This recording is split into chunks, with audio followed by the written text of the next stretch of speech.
If you like storytelling, if you like following a story, if you want to see what happens, if you are interested in if you're interested in great storytelling, Paul Levesque, aka Triple H, who's now the chief content creative officer of WWE, is doing a fantastic job. WWE Creative is doing a fantastic job. It's amazing, man. It's amazing. Get ready, because you're now listening to Water Cooler Talk. Covering everything sports and sports news. From the NFL, NBA, MLB, NHL, the pros, the collegiate level, and everything in between. If it's about sports, then we're about it. So keep it locked to the absolute coolest podcast. Now, your hosts, Nick Frazier and Marcus Fitzpatrick. Oh, let's go. Let's go. Welcome to the Water Cooler Talk podcast, ladies and gentlemen. The coolest podcast in your ear. My name is Nick Frazier. And the other person you hear him or you see him, tell him who you are, boss man. Is Marcus Fitzpatrick. Let's go. Let's ladies and gentlemen, we are back around the water cooler, giving our perspective on sports, man. We missed last week, but it's okay though. We back this week, man. How you feeling, Marcus? How you feeling? I'm ready to turn up, man. I'm ready to turn up. You ready? Man, yeah, man. It's a lot of stuff that happened this past week in sports, man. It's a lot of stuff we can talk about, but we're gonna talk a little bit about the NBA play-in that's coming up. I think it's happening. Well, we record this on Tuesday, so I think it's happening tonight. We're gonna talk about Dawn Staley. We're gonna talk about Caitlin Clark in the WNBA draft, and things stuff like that. And we're gonna talk a little WWE, a little wrestling. Let's see what that's about. You know, WrestleMania. Man, I kind of hate that I missed it last week, man. Because WrestleMania 40, the biggest WrestleMania. Was spectacular, bro. The Rock, all the Kelsey, he's not the Rock. He's not the Rock. He's the final boss. The final boss, Mama Rhodes, and the final boss. That's who he is. Nah, man. But man, we think we got a great show for y'all tonight, man. We also gonna talk a little bit of a little NFL free agency as well, too, man. A little transfer portal. So, man, stick around, man. Hope y'all enjoy it, man. Y'all better get ready. Marcus, are you ready? Let's get it, bro. Man, let's get it. You hear the crowd noise, you know what that means. That means it's time for us to get to the game. Ladies and gentlemen, you know what comes first. It's time for us to move to the first quarter. Let's go. It's now time for the first quarter. Man, it feels good to be back around the water cooler talking sports, man. Thank y'all so much for rocking with us, man. Before we get started, man, make sure y'all subscribe, like, and share. Use the hashtag WCTPod, man. Follow us on Instagram and TikTok at The Water Cooler Talk. And if you're still in them Twitter streets, they call it X now. Follow us at CoolersPod23. And on Facebook. Man, I'm hearing my echo a little bit, but hopefully get some of that gain, turn some of that gain down. And if you're following us on Facebook, follow us on Facebook at The Water Cooler Talk Podcast on Facebook. And if you listen to us on your favorite podcast player, whether that's Apple Podcasts, Spotify, Google Podcasts, iHeartRadio, man, make sure you like, rate, and review the podcast, man. It helps us out. Helps us move up in the rankings so other people can hear us, man, and see us and experience what we do around here at the Water Cooler Talk Podcast, man. We thank y'all so much for rocking with us, man. Let's go ahead and get into it, man. The NBA play-in. Yes, sir. If I'm not mistaken, we record this on Tuesdays. It comes out on Wednesday. The NBA play-in is tonight. Yep. So yeah. These are your games. These are the games that you got going on. Well, not all of them tonight, but These are the playing games. Tomorrow. Yeah, you got 2 tonight, 2 tomorrow. So these are your NBA play-in games. All right. Let's get it. On the Eastern Conference side, you have the 76ers facing the Miami Heat. That's gonna be a good one. And you got the you got the Chicago Bulls facing the Atlanta Hawks. That's gonna be another good one. The Eastern got 2 good ones.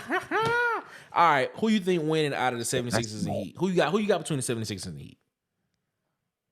Man, I don't want to bet that game. I don't even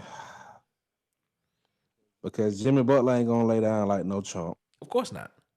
Okay, But Joel Embiid, okay. So here, okay. but Joel Embiid, Let me explain. Let me explain how it goes to the people. So the 7 and 8 seed are the 76ers and the Heat. The 9th and 10th seed are the Bulls and the Hawks. So the winner of the 7-8 game plays. I mean, the winner of the 7-8 game becomes the 7th seed. The loser of the 7-8 game plays the winner of the 9-10 game. So the loser of the 9-10 game is automatically eliminated. Is how it works. So even if Jimmy Butler and the Heat lose that to the 76ers, they can still play another. They will play another game. still play another game and get in at the 8 seed. To get to the 8 seed. So with that information, who you got winning the game? I still think it's gonna be a great game, but like I was saying, I think with Joel Embiid returning to the starting lineup, man, I'm leaning more 76ers than Heat. Okay. And I know that the Heat will probably catch the Hawks or the Bulls on the back end and wear them out. So I think the 76ers is going to win. And out of the Bulls and the Hawks, I think the Hawks might take it. But I think the Heat beat the Hawks. Wait, so you got the Hawks beating the Bulls? Yeah, I think the Hawks beat the Bulls. Okay. All right. Okay. Then. All right. Tell me who you got coming out. That's interesting. Lock it up. That's interesting. All right, so I got the 76ers and I got the 76ers beating the Heat. Okay. Is what I got in that game. I got the Bulls beating the Hawks.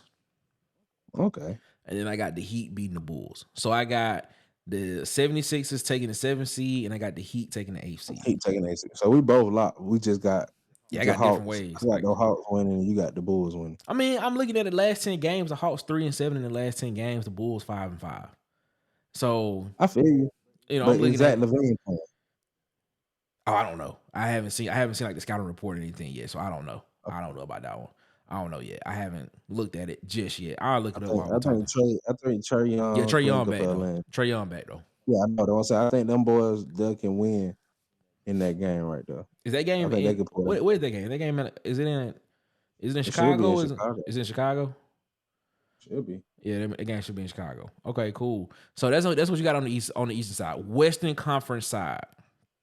Oh, it get nasty on. Okay, so this make sense to me, man. How the Pelicans weren't the Pelicans like the 5th or 6th seed like 3 weeks ago?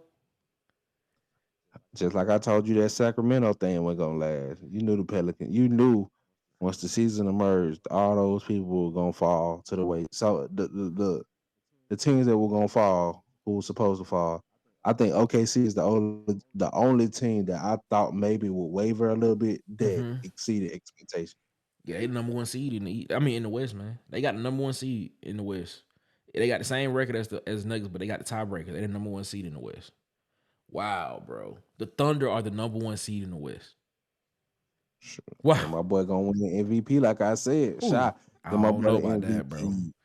I don't know about that. My boy the MVP. I don't know about that. I don't know. We'll see. I'm not saying he's not deserving of it, but we'll see. But let's get to these play-in games. So the Pelicans and the Lakers, they just played this past weekend. So now they playing again in the play-in game. And I believe that game is going to be in New Orleans. And the Kings and the Warriors are playing. All right, so in that 7-8 game, who you got winning that 7-8 game between the Pelicans and the Lakers? I have the Lakers beating the Pelicans. I'm not mad at that pick. I'm not mad at that. I can see that. Happening. And I feel. Go ahead. Now, who you got between the Kings and the Warriors? So I feel like Golden State's experience in this situation will prevail in the end because I don't believe in Sacramento. I don't think they have enough superstars. I think they are still young and playing Sabonis plays out of his mind at times. DeAndre Fox has taken a step back from what I thought he could, essentially be this year. Mm-hmm. So, I would say the Warriors experience with Steph Curry and, Klay Thompson and, Draymond gonna come play ball in big situations. Then you got Kuminga coming. Yep. So then you got Wiggins back with the team. So, Yep. I feel like that experience right there will win that play-in game. Then you get to Golden State and the Pelicans. So that's the one I'm anxious to see.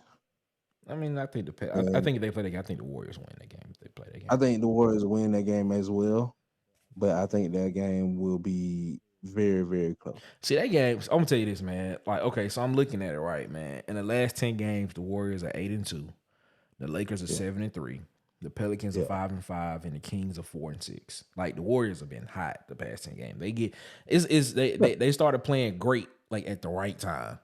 Like they started playing really good basketball at the right time. Now, here's my thing. The best basketball at the end of the year. Yeah, I can see that. Yeah, I think they play their best basketball in here. Now here's my thing. Now here's when it comes to seedings. Okay, here's when it comes to seedings. If the Lakers were to beat the Pelicans, they will become the 7th. They will go in the 7th seed. Now listen to this. Denver, right? They will have to play Denver. Yeah. Do you think the Lakers lose that game to try to get to the 8 to try to get to the 8th seed? I've been hearing rumors because they want to play OKC. Yeah. Would they rather play OKC or would they rather play Denver?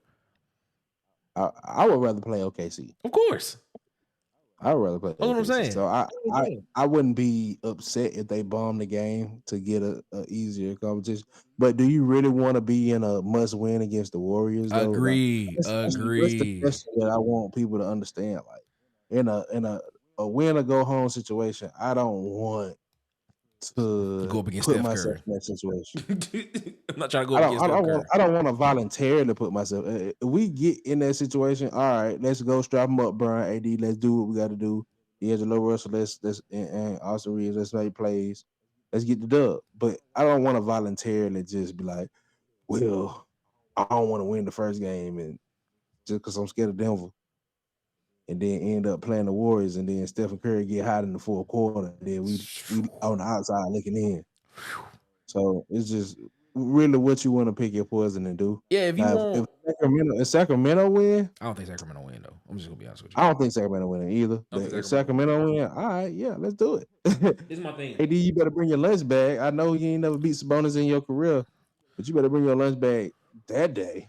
This is my thing though. If they were to do that,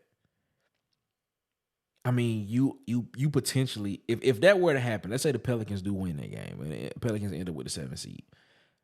The Warriors, we both think the Warriors beat the Kings. That means the Lakers will play the Warriors for the 8th seed. That means one of the superstars, one of the faces of the NBA won't be in the playoffs this year. Yeah. So would you? Okay, so this is the question: would you rather have a Steph and LeBron playoff, or would you rather have just one of them in the playoff? And if you had to pick just one of them in the playoff, which one would you pick? Please don't say. That's a different question. Nah, would I rather have both of them in the playoff? Of course. Nah, but okay, that's a great question. But here's the thing though: if they do fail to the Pelicans tonight, I think they play tonight. If they do fail the Pelicans, if they do lose to the Pelicans, why I keep saying fail? If they do fail to, that's what I'm saying. If they do lose to the Pelicans tonight, and the Pelicans get that 7th seed, they gotta play the Warriors. Who would you rather have in the playoffs? I'm a Laker fan, so I'm biased. Oh my god! But oh my god! That's just my fandom. I'd rather have both of them in the playoffs. That's what I said. I'd rather have both of them because I really want to see the continuous narrative of who would you rather take in this era, LeBron or Steph?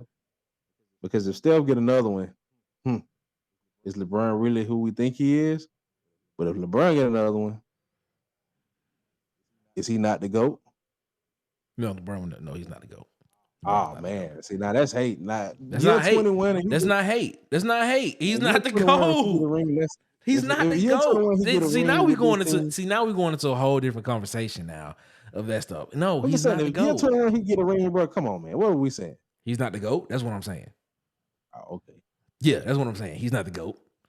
No, he's Year not. 21, he's not now. Currently, no. And even if he Not wins at another all. one, he still ain't the GOAT. Come on, Uh, man. Y'all like look, we've already had this. We've had this conversation at some point in time, but I ain't going into that no I'm a more. Jordan fan, but for you to win a ring as the leader of your team in year 21, that's saying something. Well, he like 39, almost 40 years old.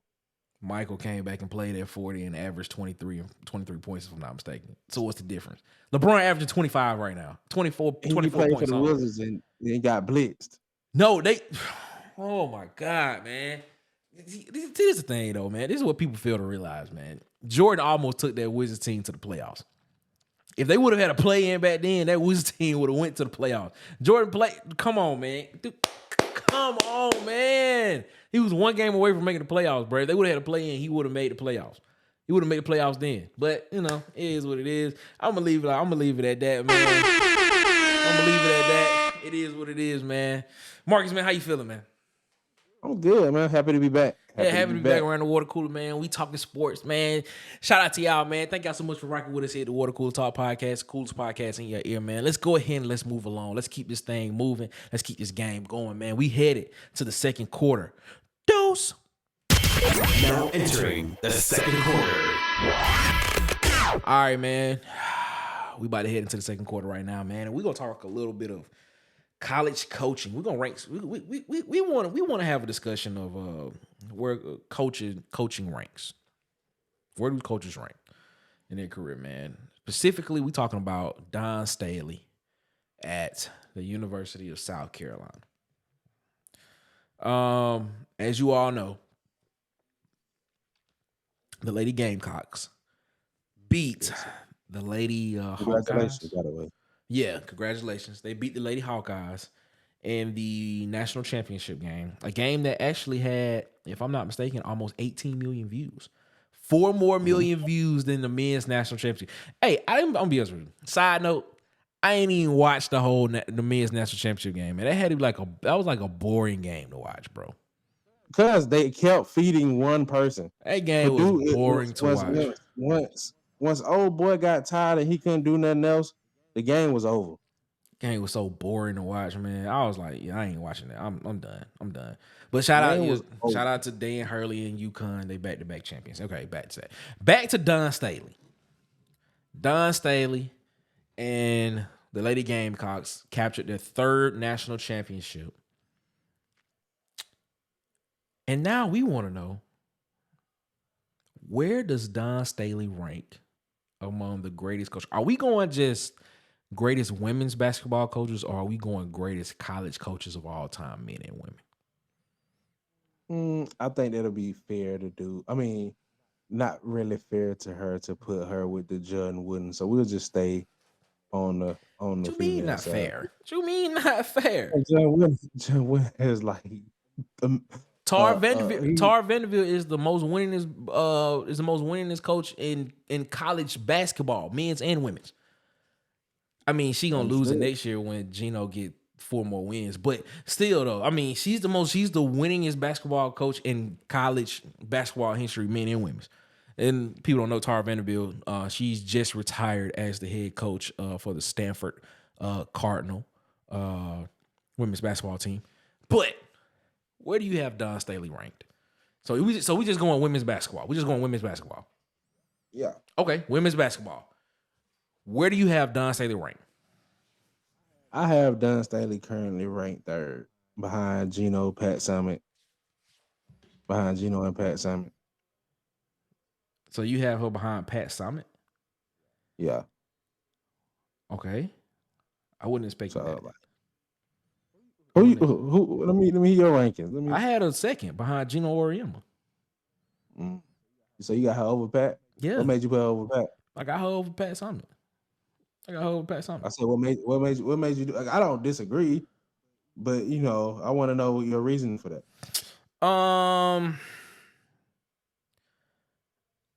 Just how I felt at the time. I'm just gonna be honest with you. I'm just being completely honest with you. Just how I felt at the time. I just feel that she's she was probably a better coach, probably more of a player's coach. And then anything now, if you go on national championship wise, of course you would probably have to go Pat Summitt, because Pat Summitt got 8 or 9, Yeah. 8 national championships, and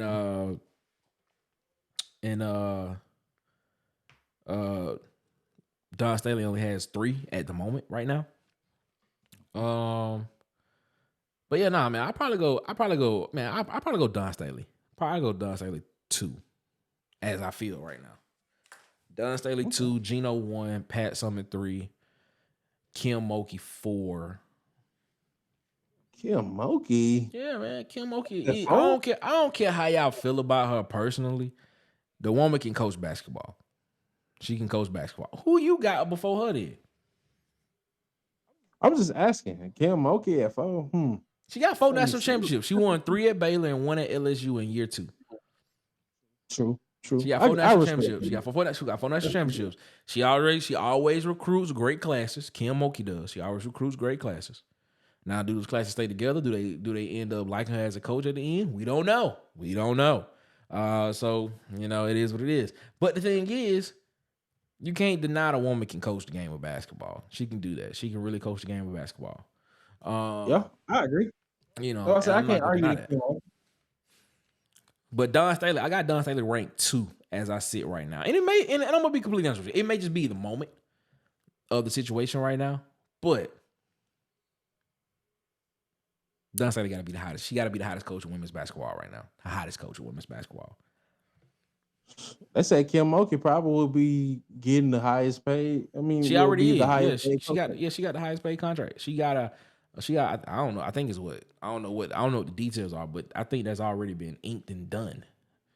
Done. On that tip. You know what I'm saying? But man, no, but shout out to the University of South Carolina, man. Women's basketball team. University of South Carolina women's basketball team won their 3rd national championship last week. They won a week before Saturday before last. They won their 3rd national championship, man. Now, I'm gonna ask you this question. Undefeated season though. Yeah, and that's the thing. That's the thing. That's the undefeated season. Undefeated national champions. I forgot to mention that. That is true. They did go undefeated, and they were national champions, man. So this is my question. Is that the greatest team that you've seen? Is that Dawn Staley undefeated team the greatest team you've seen? I think it was a lot of matchups and that played a lot, but nah. What? Okay, so that it doesn't beat that. It doesn't beat that UConn team with Breonna Stewart that came in. Won 4 straight national championships. It don't beat that. I can't say that. Okay, all right. I mean, but they didn't go undefeated. Didn't they? I thought they went undefeated one year. I don't think they went undefeated, dog. I don't remember if they went undefeated. Did they go? If they went undefeated, let me see. Did they go undefeated? We looking this up as we talk, because this is just something I just threw into the conversation. We weren't prepared for this particular part of the show. But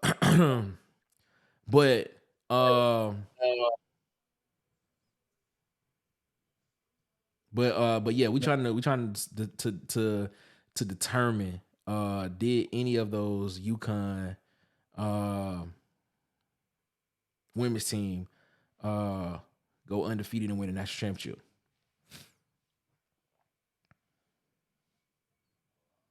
All right.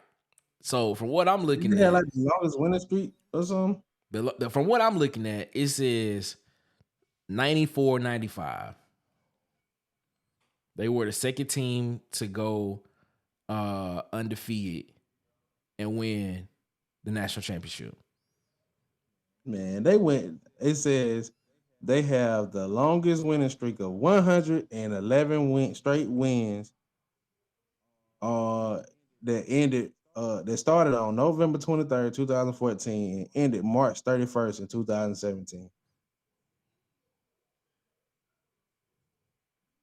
So they've been You know undefeated what? for a while. They've been undefeated for a while. Yeah, you right. They went You undefeated right. for a while. You right. They did go undefeated. And you know what? Kim Mulkey's Baylor Bears went undefeated too in 2012, and they won a national championship. That was Brittany Griner, ain't it? I think so. If I'm not mistaken, that was Brittany Griner them team. Yeah, she was knocking on you. Yeah, she was knocking on you. You right. I missed that one. But nah, man, that's you know what? I gotta get it to you. Yeah, you right. That Brown Stewart UConn team was something serious. Brown Stewart UConn team. I can't. Man, they had that little bro. They had like 3 first-round picks. And they point guard win the first round. They small forward win the first round, and Brianna Stewart win the first round. That team was cold. Yeah. I think the next team to that would be the Maya Moore team. Y'all know how I feel about Maya Moore, man. Maya Moore girl, Michael Jordan. Y'all know how I feel about her, man. So that'll be dope. She retired before her time. Retired way before her time. I wish she'd come back and play. Retired before her time. But it is what it is, ladies and gentlemen, man. That's the end of the first half, man. Marcus, how you feeling, boss? How you feeling? I'm feeling good, bro. I'm feeling good. How are you? I'm feeling great, man. So we both got Dawn Staley top 3 coaches all time as of right now, and she still got a long way. She still got a long way to go. Miss Smokey. No disrespect to you, Miss Smokey. I know she got 3 to your 4, so it ain't no disrespect. It's just I feel like, I give Dawn Staley the edge. I mean, I don't think nobody will argue with you that. I don't think nobody arguing that with you. That's just how I feel about it. That's just how I feel about it. But yeah, man, we both got Dawn Staley top 3 women's basketball coaches of all time. I think we both said Gino won. Gino did something. He did some special. That goes without saying, bro. Yeah, so it is what it is. That's the end of the first quarter, man. Y'all know what comes up next. Man. Let's go ahead and let's head to halftime. Let's go. You don't out your seats. It's halftime. Hey, Mark, what you say to the people, man? Man, roll the footage. Then go to Hollywood Media, and you'll be shining. From sports interviews, athletic highlight tapes, athletic photography, Hollywood Media will make you the star of all stars.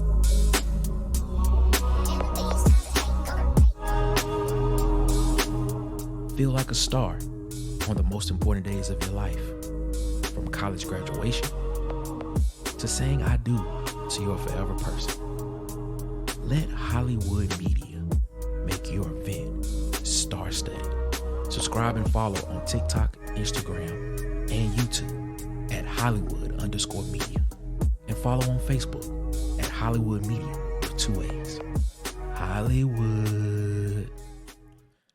Yo, man, shout out to our guy DJ, man. Day one supporter of the Water Cooler Talk podcast. Man, we appreciate you so much for rocking with us here, man, in the Water Cooler Talk, man. Make sure you go mess with the people that mess with the Water Cooler Talk podcast, man. Follow on TikTok, Instagram, and YouTube at Hollywood_media. And follow him on Facebook at Hollywood Media with 2 A's, man. Make sure you mess with him, man. Shout out to DJ, man. I know, with my boy. Hey, man, we appreciate you, man. We got to get him back on the show. Gotta get him back on the show. Oh, yeah. You got to. Got to. Congratulations. My boy bought his father's house. Congratulations. He's doing big moves, big things. Congratulations to him. That's what's up, man. That's what's up. All right, man. We're back. Man, we in halftime right now, man. We got a little time to spill, a little time to chill. Hey, man, the WNBA draft was last night. Yeah. And as expected, Caitlin Clark went number 1 overall to the Indiana Fever. Who was number 2? Number 2 was Cameron Brink. She went to the Los Angeles Sparks. That's Stephen Curry's god sister or something like that. I believe so. Camila Cardoso. She went number 3 to the Chicago Sky. And that was a trade with Phoenix. Angel Reese. That was a trade with Phoenix. Rakia Jackson went number 4 to the LA Sparks, a trade with Seattle. JC Sheldon, she went to the Dallas Wings. Aaliyah Edwards went to the Washington Mystics. And Angel Reese went number 7 overall to the Chicago Sky, which was a trade from the Minnesota. I'm about to say Timberwolves, but Minnesota Lynx. Minnesota Lynx. Yeah. And then Minnesota took Alyssa Piley out of Utah. Never heard of her. Hey, man. But I want to give a shout out in the third round, man. In the third round, shout out to the Las Vegas Aces for drafting Angel Jackson. Y'all don't know who Angel Jackson is, but she is a center. Okay. Out of Jackson State University. All right. That's what I'm talking about. HBCUs in the building. Yes, sir. Yes, sir. So shout out to that, man. Hey, they saying this draft might be the draft that changed women's basketball. Now, they leaked the salary in the contract for Caitlin Clark. So apparently, she's only going to make in a 4-year total a little under $340,000. I will go ahead and start our next segment then, because that rolls into what I wanted to talk about. But it doesn't, though. It doesn't. It do. It doesn't, though. It do. It doesn't. We'll start it in a minute. We'll get to third quarter in a minute, because we ain't finished in halftime and stuff like that. We'll get to that.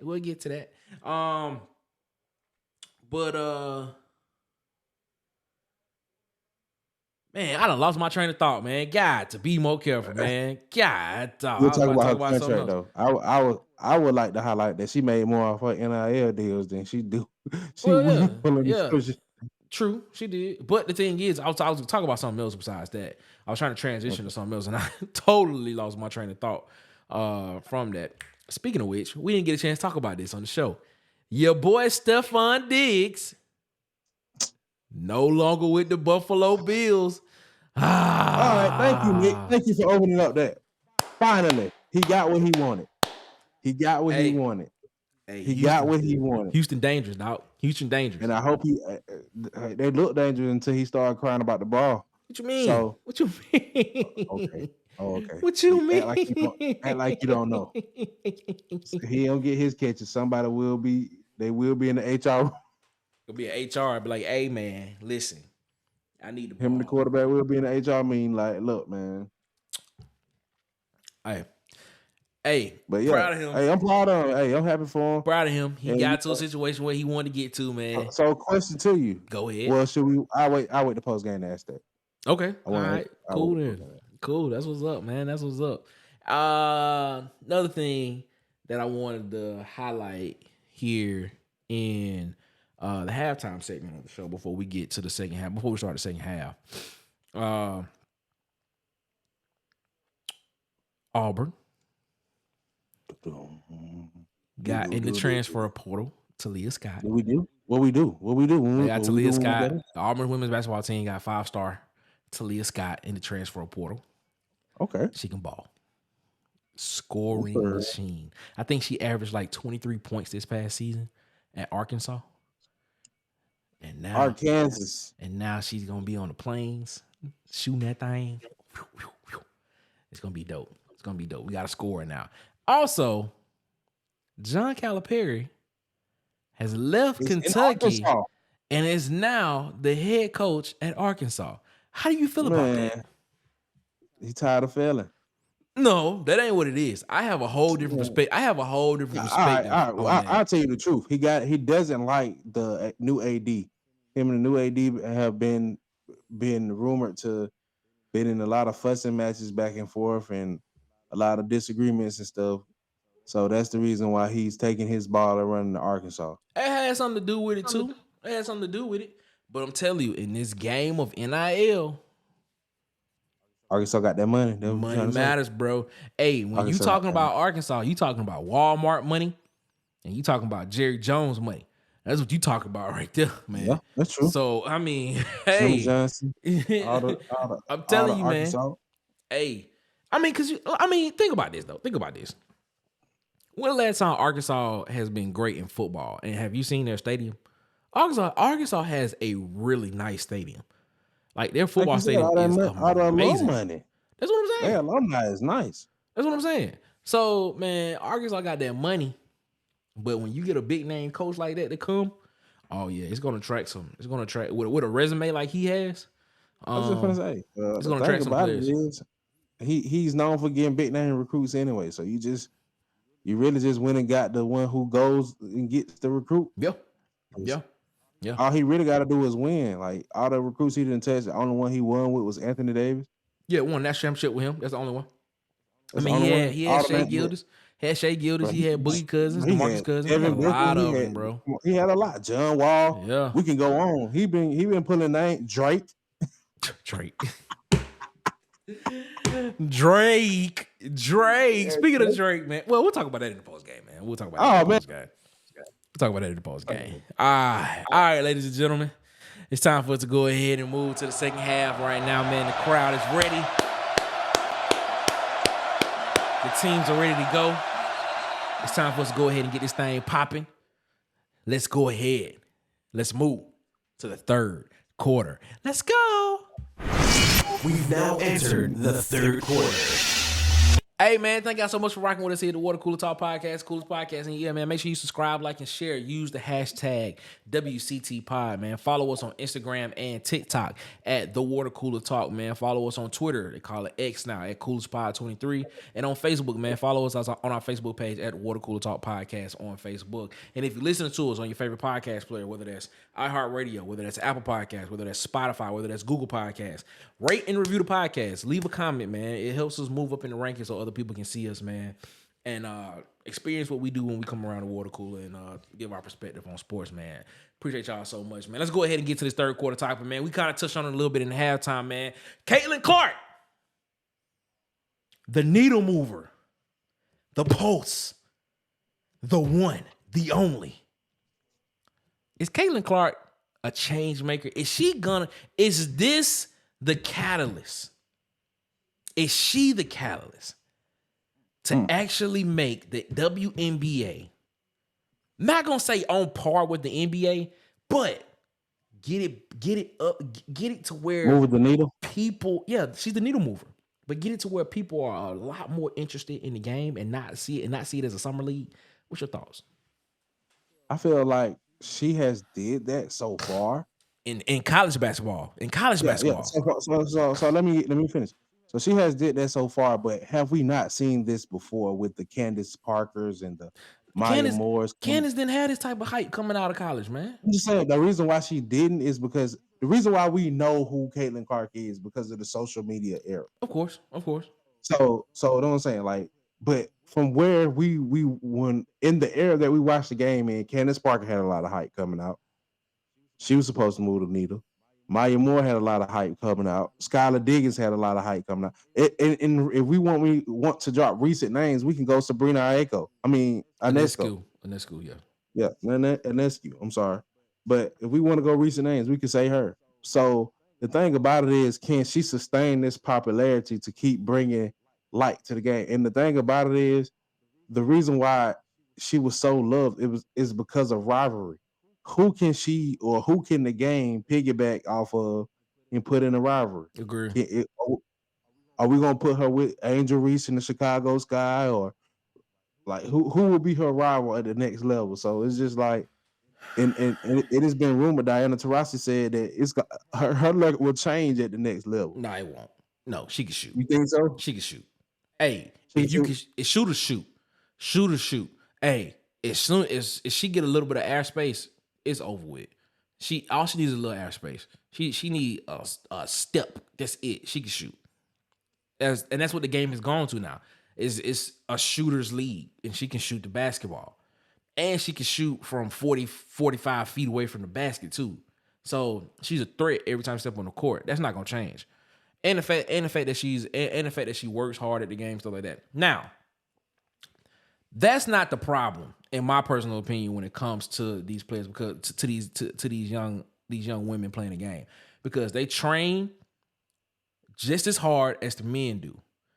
Agreed. The problem comes in, just like you said, the marketing of said players. Now, let's go back in history. Let's take a look at it. The NBA was failing, right? Mm-hmm.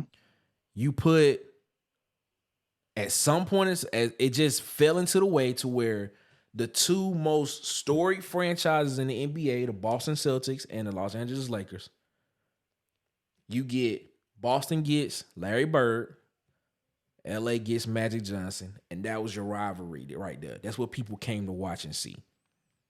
That's what people came to see. They came to see them two play. They came to see them two, who was going to win. Even when it came to the Converse, even when it came to the shoe companies, Converse was like, Magic, Bird.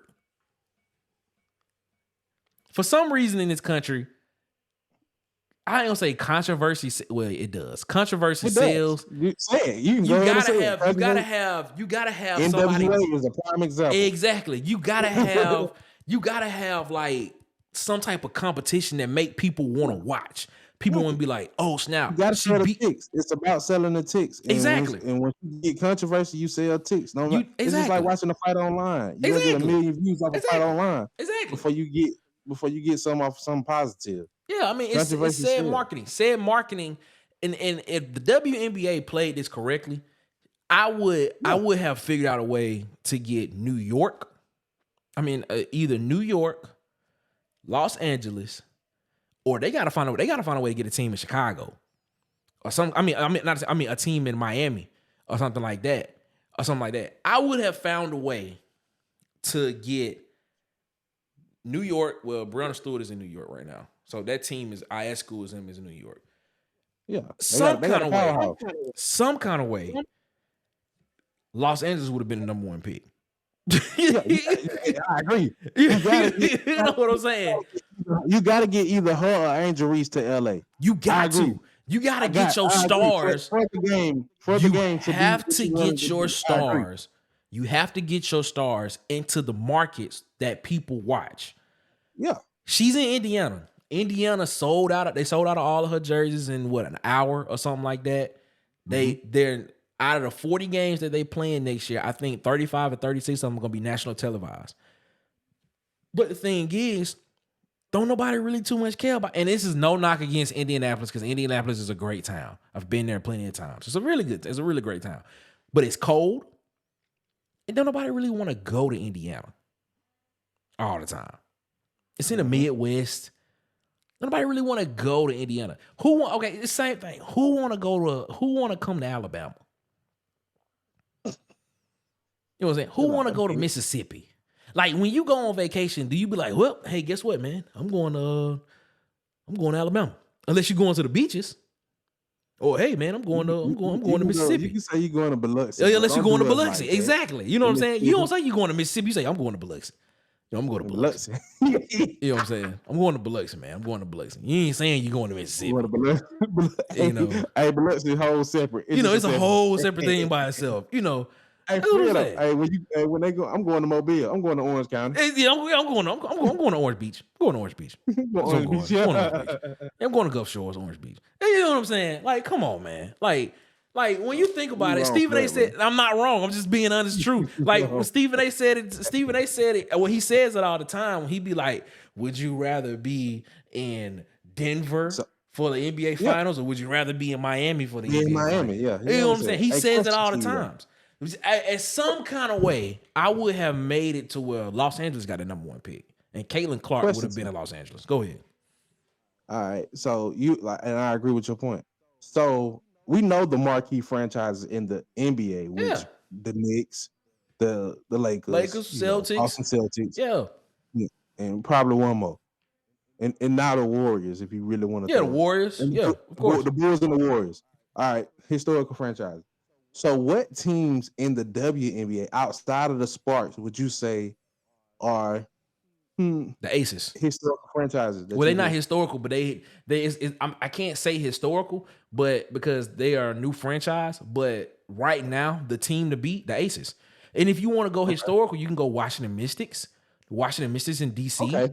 That's a historical franchise. New York Liberty is a historical franchise. I mean, stuff like that. I mean, you gotta She look gotta at be on this, the toilet man. now already. You So, gotta figure out. I'm just thinking about like places she could go. She could go. She could have That you went could spin the rivalry. Washington D.C., nation's capital. Yeah, That would have been I agree. perfect. It would have been perfect. You know what I'm saying? But I also understand the So you saying all right? So all right. In a perfect world, Angel Reese go to Washington, Caitlyn go to L.A. You Nah, make that I'm a gonna put it like rivalry. this. I'm gonna put it like this. I put it like this. I put it like this. If you were to match it personality wise, like like it happened out with Magic and Bird. Bird personality matched perfectly with Boston, and Magic's personality matched perfectly with LA. If you were to do it that way, Angel Reese should be in Los Angeles. Okay. And I think Caitlin Clark, her personality matches with Indiana, but Indiana is not a marquee place. She should be in Washington. She should be in DC. Okay. If you ask me. Okay. But because they didn't have a top pick and Caitlyn was the number one prize, I would have found a way to get the Sparks. The Sparks would have had the number one pick. I would have been like, hey, we got to get this marquee player in this marquee market right here. Something. True. Something. I mean, that's just how I see it, man. You got to get the marquee players in the marquee markets because that's what people want to watch. That's what pushes the needle completely because the thing about it is, like we were discussing at halftime, she's making more off her NIL deals than she will in her contract. Yeah, so I think she signed her apparel deal with Nike. I think so she can make more money with Nike than she will off her contract. So for you to get to what you need, like I seen my B Sharp, my homeboy from the Sharpshooter podcast shout out. You got to get TV coverage. You got to sell tickets. You got to have people tuning in to watch the game. And the thing about it is, us as fans, we have to do our part, but they also have to keep putting out things that we want to see. Exactly. You have to bring the viewer to you as well as exactly. Because the thing about college this year, they gave us what we wanted to see, and you seen when people got what they wanted to see, they came to and it. They watched it. So with the WNBA. You gotta get those games and put those games, the games that everybody want to see, in everyone's face. You got a prime time TV deals. You know what I'm saying? Even with the Fever, like even with Indiana Fever, you gotta make them on opening night see Chicago or on Christmas Day. It gotta be. It should be the first game should be the Chicago Sky versus the Indiana Fever. Exactly. That should be the game. And it got to be ESPN prime time. That should be the game. I mean, literally, you watching Caitlin Clark and Aaliyah Boston versus Camila Cardoso and Angel Reese. That's it. That's prime time. Nobody else on the other teams, nobody else on the rest of the teams matter. It is Caitlin Clark and Aaliyah Boston in Indiana versus Camila Cardoso and Angel Reese. That's all that matter. We want to see that. That's it. On opening night. That's how you boost your brand, right? Exactly. Also, and then opening night you have to have the Aces versus the Liberty. After that game, after the Fever in Chicago game, it need to be the Aces versus the Liberty. Thank me later. I'm telling you, man. I will sit down and watch that game. It's not like these women can't play because they can. They've been able to play for years. It's been the marketing of the game, man. You gotta market it better. And I'm gonna be honest with you, a lot of that was a bit of discrimination against women's sports as well too. A lot of it was, but these women can play, and I think this is, and I think now with. This is where NIL helped, in my personal opinion. This is where NIL helped in the women's game because if you notice, a lot of the women's basketball players were some of the highest paid players on campus. So they stayed in college longer and they made a name for themselves in college instead of trying to jump to the WNBA to get that little money that they were gonna get. Now they basically made a lot of money in college. To where this little contract they're gonna get over the next 4 years ain't nothing compared to them. So now, with them staying in college longer, it built those names up a little bit. It built those personas and those brands up some. So now people be like, okay, let me get over here and see what happened. But the WNBA has to do their part as well too. They gotta figure out a way. That's the thing. That's my point. What I was trying to make earlier before we get up out of here. We seen the Candace Parkers. We seen the Maya Moore. When they got to the WNBA, we seen their accomplishments. Yeah. We didn't see the gains because they did not market it. They did not put it in our face to the point that we wanted to see it. I'm gonna be completely honest with you. I missed the whole WNBA season one time. I forgot they were playing. True. A plethora of times.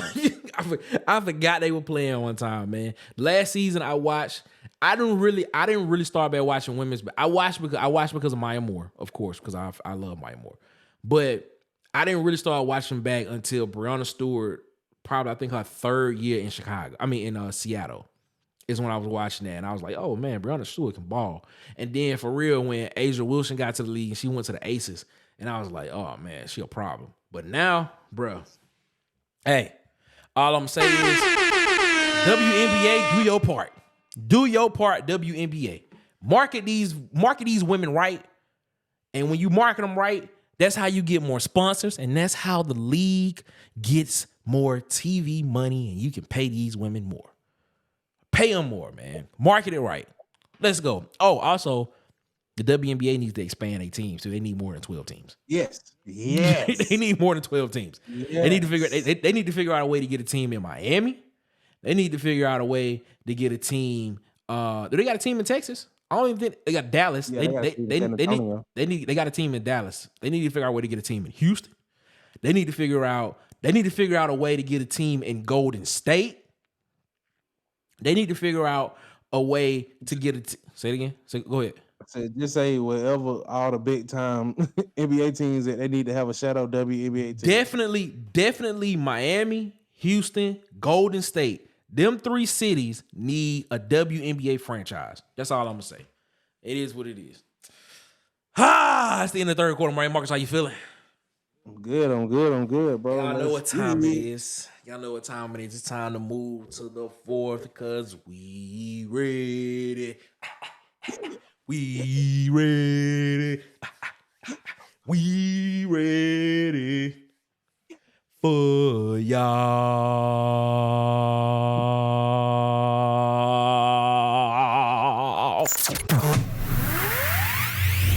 We have now arrived at the fourth quarter. Hey, man, we in the fourth quarter right now, dog. Yeah, dog, we in the fourth quarter right now, dog. And I'm feeling very oozy right now, dog. That's how I'm feeling. I'm feeling oozy. Feeling oozy right now, man. Y'all, man, listen, man.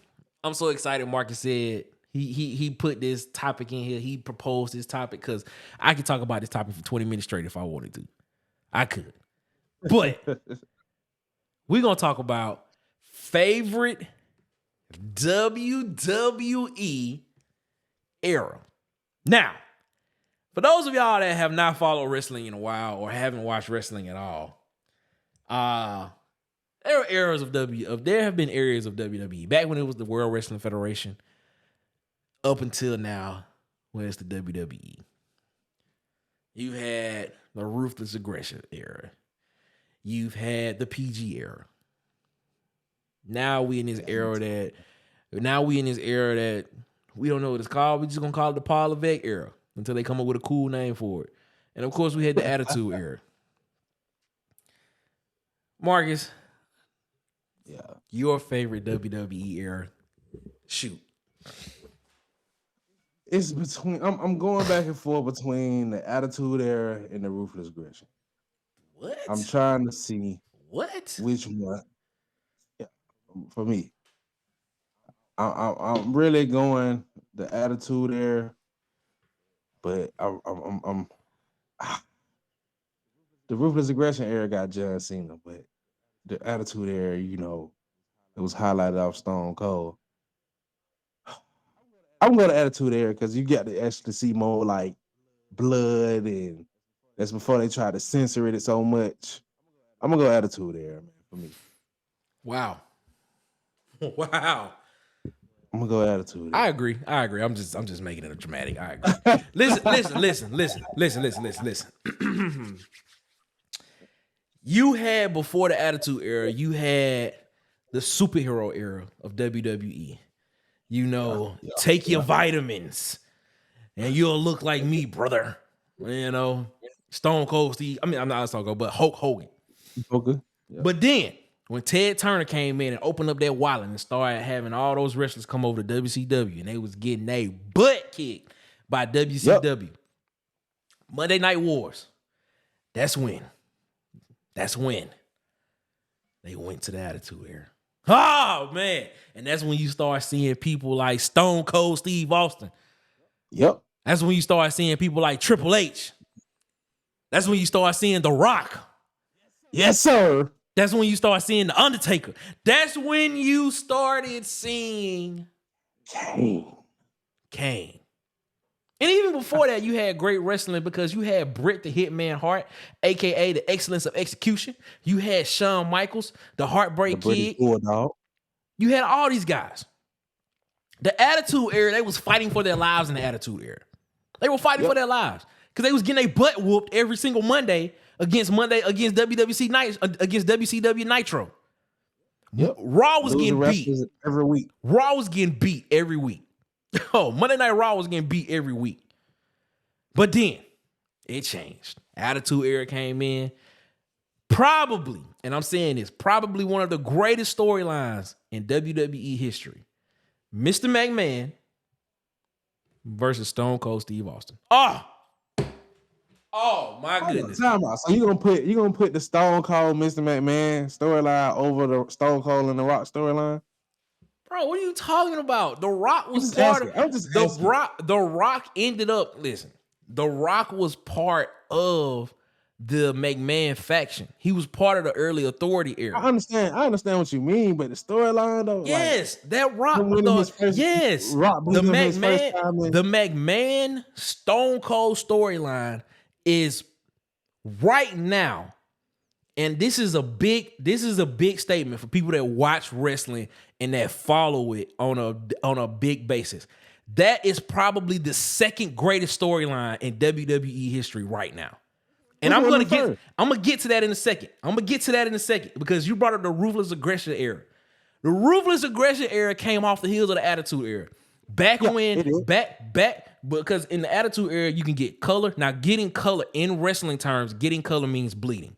That's what getting color means. You cut yourself, you can get color on TV.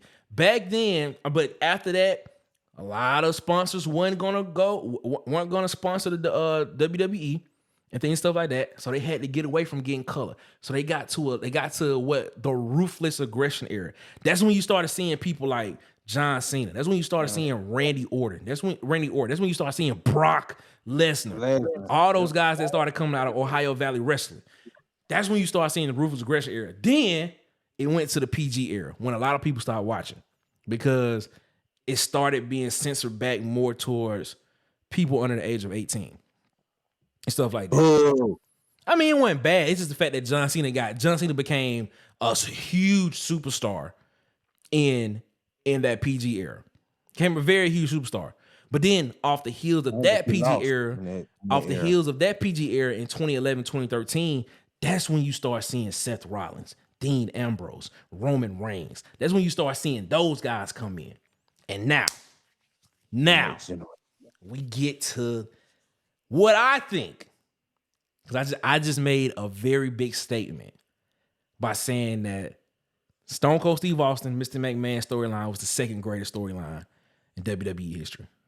The greatest storyline as it is right now in WWE history, and it's still going on. The Bloodline. Acknowledge me. The Tribal Chief. This Bloodline storyline can literally go on for 10, 15 years if it wants to. Can literally go on for 10, 15 years if you want to. Roman Reigns, Tribal Chief, Jimmy Uso, Solo Sikoa. Well, Roman Reigns just lost the title to Cody Rhodes at WrestleMania 40. So he dropped the Universal title. Now you got Tama Tonga, Haku's nephew, adopted son coming into the Bloodline. We don't know if Jey Uso, main event Jey Uso, gonna go back to the Bloodline, or if he gonna team back up with Jimmy and fight the Bloodline. Roman Reigns out. He not on TV right now. He running off TV for like the next couple of months. He might not be back till SummerSlam. Who's the tribal chief? Who's the tribal chief? Paul Heyman is the wise man, but you got Solo Sikoa over here calling shots like he the tribal chief. What's going on, man? Listen, man, this Bloodline storyline is probably the greatest storyline that I've watched in WWE history. You got to be in it to see it. And it's been going on since 2020. That tells you how good this storyline is. When you got The Rock coming back in to play the final... Listen to this. When you have Roman Reigns, it was at WrestleMania 40, it was supposed to be Roman Reigns and The Rock headlining. WWE Universe was like, what? How you have Cody Rhodes win the Royal Rumble back-to-back, and then he give his opportunity away to The Rock for them to headline it? And then now this storyline just blossomed into another way that you... Bro, I'm telling you right now, wrestling fans that have watched this, man, I'm telling you, man, this is the greatest storyline in WWE history right now. The Bloodline and anybody that goes up against them. Man, this is amazing. This is amazing, man. This is amazing. Amazing. So you saying it's better than the Kane Undertaker? Yes. Yes. Yes, it is. This That's Bloodline crazy, storyline, man. the Bloodline storyline is so good. It has been going on since COVID. That was 4 years ago. It's been going on since March of 2020. Brother, what's his name, went on for years as well.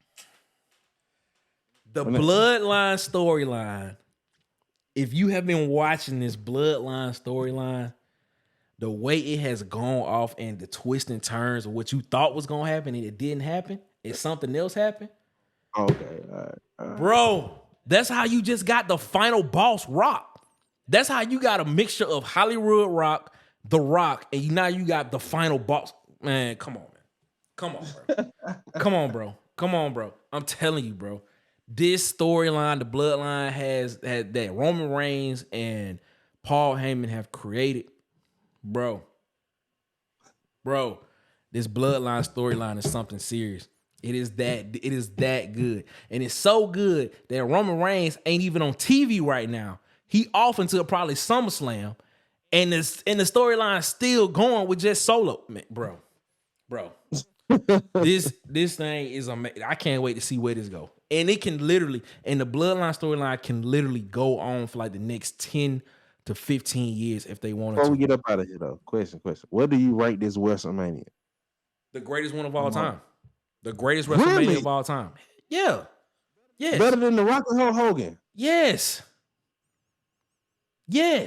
Look at this, man. Look at this. For one, WrestleMania is 2 nights now. Rhea Ripley defended her World Heavyweight Championship against Becky Lynch. She beat Becky Lynch. Okay. All right. That was a great match. A lot of people said it won a great match. Said it won a great match because Becky didn't look herself. Becky had strep throat and she had 102 fever out there wrestling. That was a great match. Okay. Sami Zayn, which was probably the match of the night on Saturday night, beat Gunther, who was the longest running Intercontinental Champion, and he beat Gunther. And Gunther was dominant. Even though I thought Gunther's reign as Intercontinental Champion was getting a little stale, it was still a dominant reign. Sami Zayn beat him. Nobody was expecting that. LA Knight versus AJ Styles. Man, LA Knight beat AJ Styles. Okay, let's get to it. Night 1, you got The Rock and Roman Reigns versus Seth Rollins and Cody Rhodes, who, if The Rock and Roman Reigns wins, it's Bloodline rules for the Universal Championship the next night. Rock and Roman Reigns wins. Bloodline rules next night. Bro, come on, man. And then the next night, Roman Reigns and Cody Rhodes fight. John Cena, The Undertaker, and The Rock come out in the match, and Cody Rhodes still win. Bro, the way the storytelling through it all has been great. It has been amazing. It has been, I'm not gonna say without flaws. This has been the closest flawless storytelling in wrestling in a minute. Like a minute. All right. This is for the short. So In the comments, drop y'all favorite era of wrestling and where do you rate this WrestleMania? This WrestleMania was number one. Number one. Number one. Number one. Yes, number one. Rock Hogan, that's cool. That's cool. Stone Cold, Steve Austin, and Rock. The last time Stone Cold wrestled in the ring before he retired because of his neck, his neck and knees, it was great. But this WrestleMania, bro. It did something to you, Nick. No, this WrestleMania was just great all the way through. It was just great all the way through. It's just something about not having so many matches in one night and you telling the story. You having less matches, but the story of each match makes sense. Jade Cargill coming to WWE after she left AEW.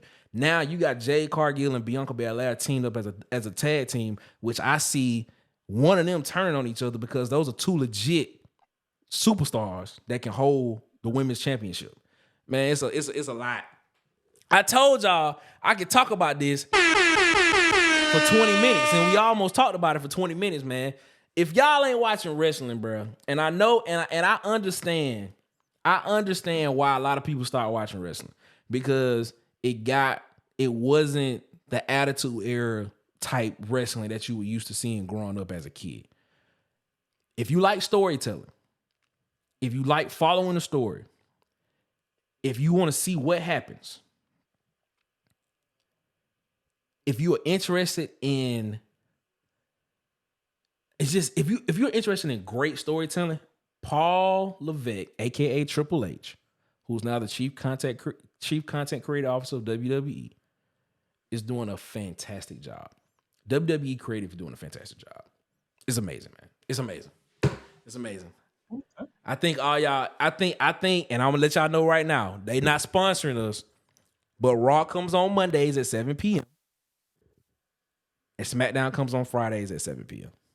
SmackDown comes on Fox and Raw comes on USA Network until January of 2025. Then they switch to something else. But go watch it. It is what it is. It's the end of the game, Marcus. How you feel? I'm good, man. I'm glad you got that off, man. You know, my boy got to talk about that wrestling. Yeah, man. He schooled me on some things. Sports entertainment, psych, professional wrestling. It's dope, man. It's dope, man. It's a soap opera. It's a soap opera. It's my soap opera. Yeah. It used to be. That's what I'm saying. But you know, like you said, a lot of people start watching after a certain era. Of course. And I completely understand why they did. I completely understand because it was Do you feel like more people start watching after the Attitude Era or the Ruthless Aggression Era? Because I start watching after Ruthless Aggression. Yeah, a lot of people start watching after the Ruthless Aggression Era because they started going towards PG and then they was pushing John Cena. A lot of people did not like that. A lot of people didn't like that. But, you know, it is what it is. But John Cena is one of the GOATs. He's one of the GOATs. He's not the GOAT. Of course. He's not the GOAT. Yeah. He's the franchise, but he. So who's your GOAT? Roman Reigns. Okay. The way Roman Reigns has held the title, and this bloodline storyline. Oh my God, I'm telling you, bro. God, man, it's great. It's great, man. Ladies and gentlemen, man, let's go ahead and let's move to the post game, ladies and gentlemen. Let's go. It's time to shut down in the post game. Hey, man, we in the post game right now, man. Thank y'all so much for rocking with us, man. Let's go ahead and let's get this quick conversation that I thought about while I was on my rant about WWE. Speaking of which, I got the Universal title belt coming soon, so it may be hanging behind me in the next couple of weeks. You're gonna see it. And I got Damian Priest just won the World Heavyweight Championship. He won that off of Money in the Bank, right? No, he won the Money in the Bank contract. But Seth Rollins was the champion. Seth Rollins had to fight Drew McIntyre. He fought Drew McIntyre. Drew McIntyre won. And Damian Priest came out of that thing and cashed in the Money in the Bank contract and won. So I might have both of them hanging behind me in the next couple of weeks. So don't be surprised. I'm just waiting on them to get here. Hopefully they'll be here. And they coming from overseas, but maybe they'll get it. So it is what it is. But man, let's talk football, man. Let's talk a little bit of football for about 5 minutes. All right. Which quarterback has the most pressure to win this coming up season? You can only pick one because we only got 5 minutes. Which quarterback? I would say most pressure to win. Most pressure to win. They gotta win. I would say Lamar Jackson. Ooh. It's a great because pick. That's a great pick. Because the addition to his team, I don't want to hear about losing Patrick Quinn on the defense, even though he's a stud. You chose. For me, y'all chose who y'all wanted. Y'all went Raekwon over Patrick Quinn, so y'all made y'all statement. But the acquisitions on offense should be enough for him after winning MVP and having one of the best records in the AFC last year. Should be enough to push you and elevate you to get to the Super Bowl. Because the thing about it is Joe Burrow coming back. We all know what he gonna do. Patrick Mahomes know what he gonna do. The pressure from Josh Allen, he playing with house money because he doesn't have a true number one receiver right now. So that alleviates some of his pressure because he's playing with house money until they get him a guy to go to. So, and then you can throw Jalen Hurts up there with the pressure because he gotta have a bounce back year. But for me, Lamar Jackson, you won MVP, is taking the next step in bringing in a Super Bowl championship. Not a bad pick. Not a bad pick. I'm going Joe Burrow. Okay. I'm going Joe Burrow. And I'm going going player of the year? I'm going Joe Burrow for the simple reason.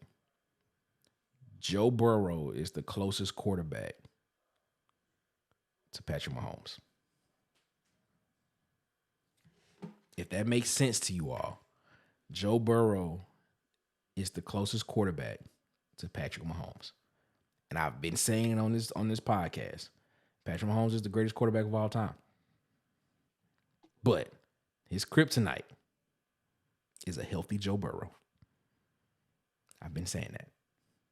Joe Burrow got to win. So Joe Burrow, Peyton Manning, or Eli?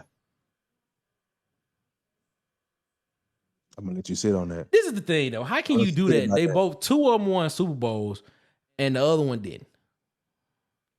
Because you said he's Patrick Mahomes' kryptonite. He is Patrick Mahomes' kryptonite. And I'm not disagreeing with that. I'm saying if we talking GOAT kryptonite, Tom Brady, who was his kryptonite? Eli Manning. Of course, you got a point. But see, the thing is, and this is the thing. This is the thing. Joe Burrow has already beaten. He beat him to go to the Super Bowl. Yeah, you know what I'm saying. But he got to win the Super Bowl. It's not a matter of if Joe Burrow can beat Patrick Mahomes, because we've seen him do it, and we see him do it on the biggest stage. Exactly, we seen him do it on the biggest stage. Now he got to win a Super Bowl. He got to win a Super Bowl. If this That's how I feel about Lamar Jackson. But see, the thing is though, with even if Lamar has the weapons around him, do you still think they make it to the Super Bowl? Do you still think that team is built with Lamar at quarterback? It's time for him to elevate his game. To just win the game. Yeah, it's time for him to elevate his game. Like it ain't about MVP no more. It ain't about nothing. It's about postseason performance for him at this point. Agree. He has to win. I agree with you there. But yeah, I think another. I know we just said one, but you mentioned a bunch of them. I'm gonna mention one more person.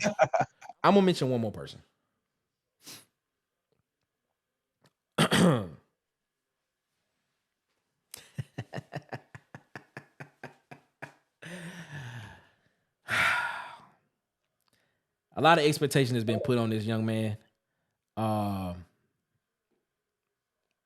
with the offseason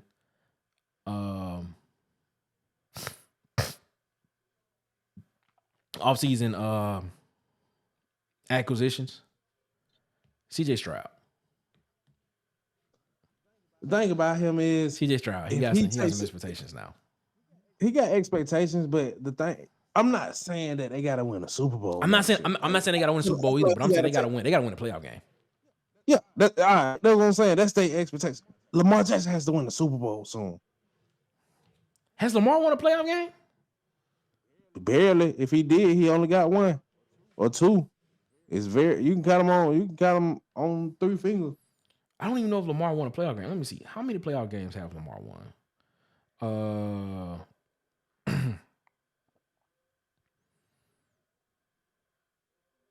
Like he Once. won one before this year, and then he won one this year. He's won once in the playoffs. 3 appearances. So he's 1-3 in the playoffs. Yeah, Lamar gotta win. He gotta win. He gotta win. He gotta win the Super Bowl. He gotta do something. He gotta get to the AFC Championship game. That's what he gotta do. He gotta do that. But yeah, I mean, I agree with you on that, man. But I think CJ Stroud got some. I think the Texans got some expectations on them now. I think that defense is gonna be great just because of who their coach is. But now you add Stephon Diggs there. You got Tank Dell. You got Joe Mixon at running back. I mean, they got all the pieces, man, to make a run, to make a real run. If you made a run last year in the playoffs with what they had on offense and their defense, and now you add a true number 1 receiver.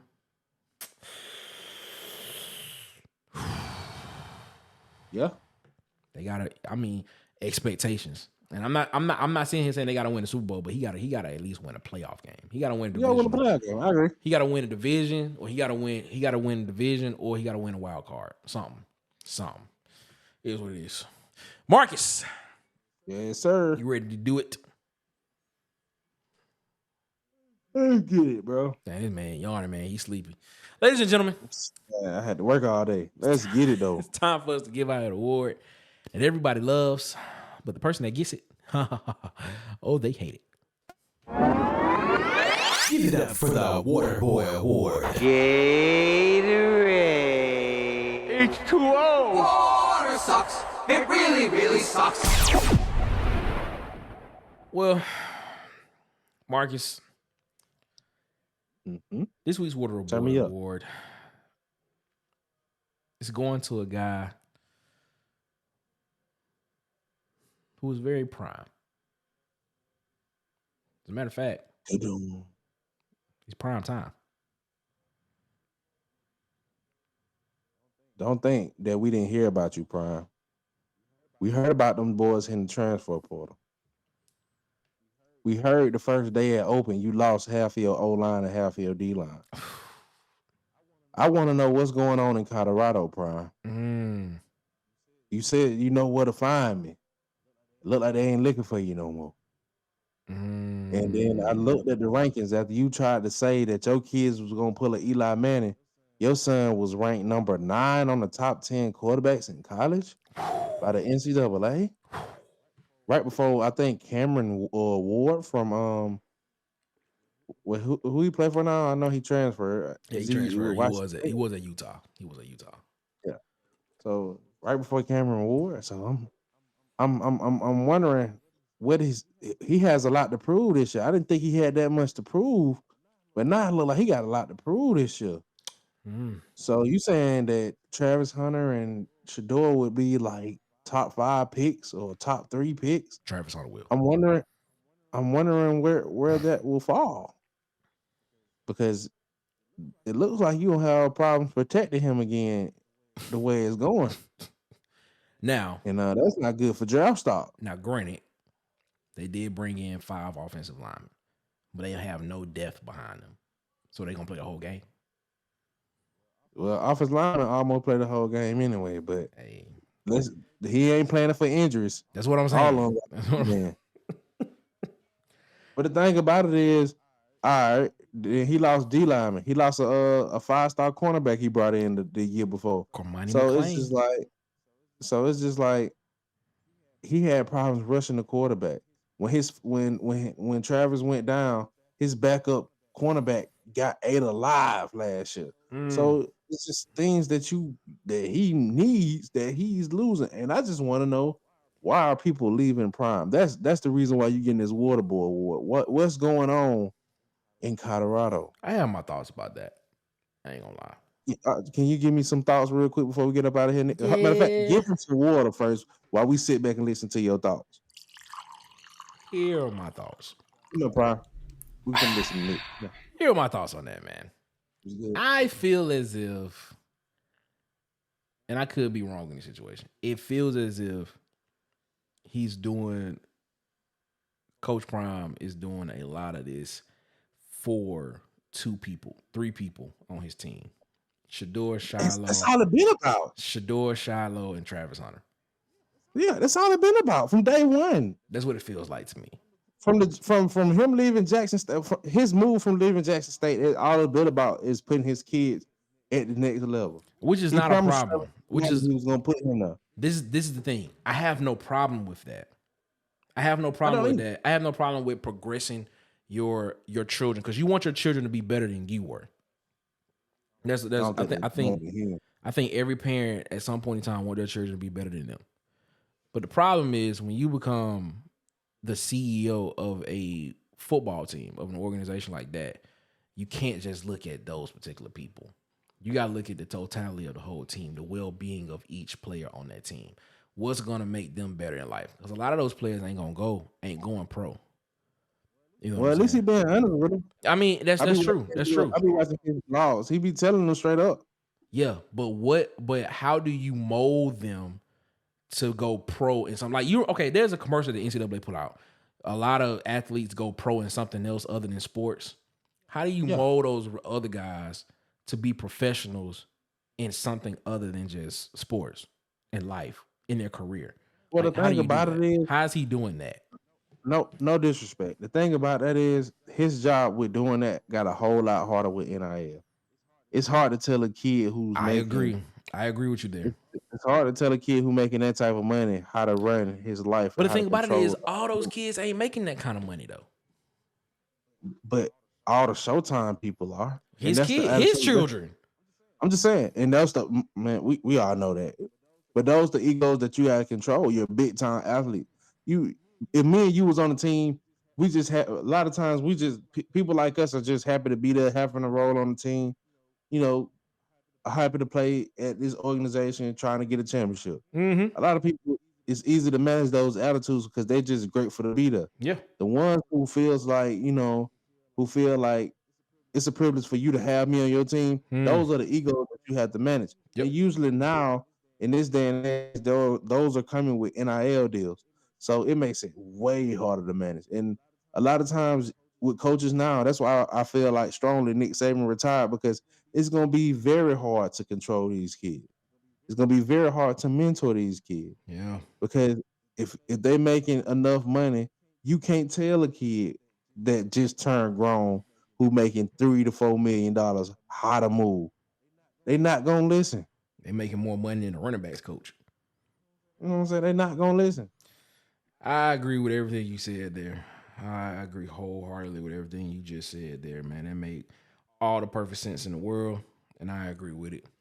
But, hey, hopefully everything works out to their favor, man. Marcus, what do you got to say to speak before we get up out of here, man?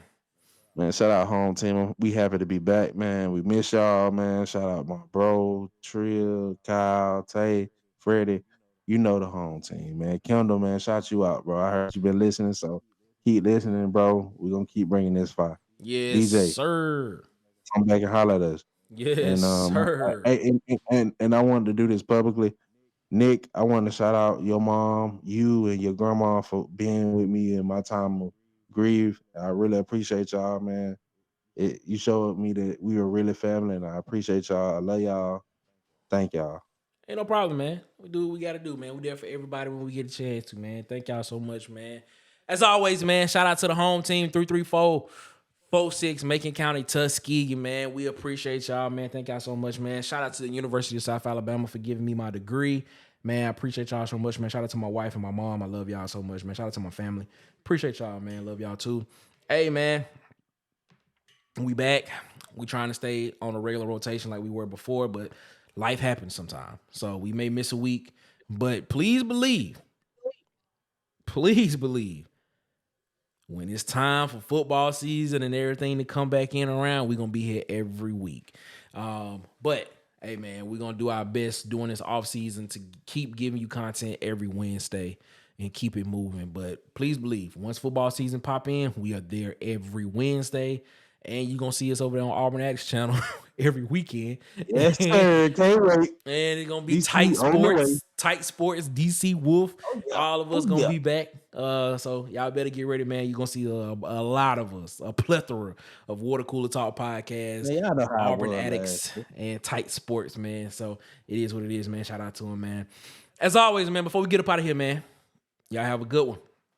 Not better yet, y'all have a great one. Y'all be blessed, man. One love. Thanks for listening to this episode of Water Cooler Talk. Make sure to follow us on our socials on Instagram and TikTok at Water Cooler Talk and on YouTube at The Coolest Pod 23. Also, make sure to like and subscribe on your favorite podcast player so that you never miss an episode.